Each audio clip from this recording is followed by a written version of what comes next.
बिस्मिल्लाहिर्रहमानिर्रहीम। Dear viewers, अस्सलाम वालेकुम।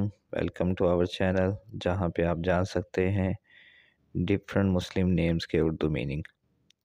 और आज हम आपको जिस मुस्लिम नेम के उर्दू मीनिंग बताएंगे वो नेम है मदहा। और मदहा की स्पेलिंग है MADAH, मदहा। आइए देखते हैं कि इस मुस्लिम नेम का क्या मीनिंग है। मदहा नाम का शुमार मुसलमान लड़कियों के नामों के तौर पे होता है और इस नाम के मायने हैं तारीफ़।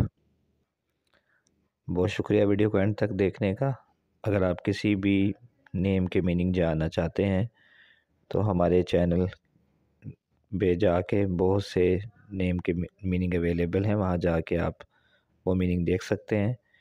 और अगर उस लिस्ट में वो नेम अवेलेबल नहीं तो आप हमें कमेंट में वो नेम लिख के भेजें।